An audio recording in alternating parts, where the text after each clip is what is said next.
These are all 52 books I read in 2024. And yes, I'm a week late posting it, I know, but I still did read all these books in 2024. I have piles of books around me, so we're just gonna do this section by section. Not gonna be in the order I read them, but they are in different sections around me. Let's go with rereads first. I have read these books before, and I've reread them again. The first up, of course, because I wouldn't be me without rereading this series for the 100th time, I reread The Hunger Games, and I annotated it. I reread ACOTAR and ACOMAF, and annotated them both. I haven't got to annotating the rest of the series yet.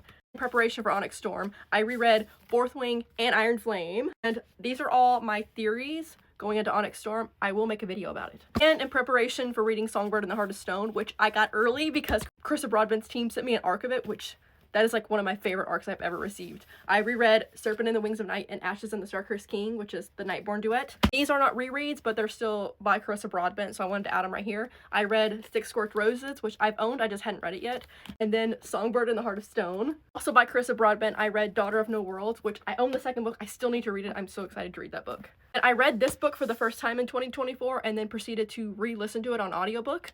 It's Butcher and Blackbird. The audiobook, so good. I love this book, and it's so funny. And the audiobook, those two actors, hilarious together.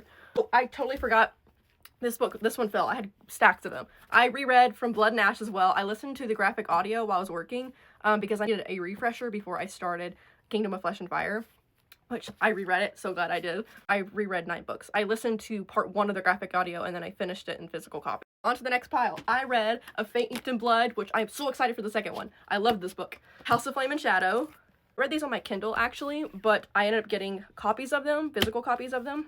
I have the 3 published books of the Everflame series. I have Spark of the Everflame, which is actually signed by the author because I met her at Barnes & Noble, and this is important, she gave me an ARC copy of Glow of the Everflame because I dressed as Diem, and she gave it. So freaking cool. This is the trad published, and then this is the ARC of the trad published Glow. And then I have the indie copy of Heart of the Everflame, which like I said, I read this on my Kindle. I did not realize how thick it was. I read all 3 of these books in the span of like a week and a half.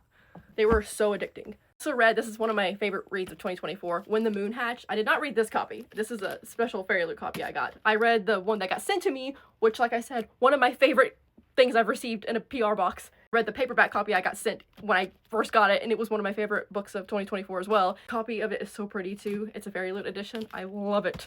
Read Reckless, which my friend ended up getting me. I couldn't go to the event, but my friend ended up getting me a signed copy of this, which I am very grateful for. I read One Dark Window, which I have just started 2 Twisted Crowns this month.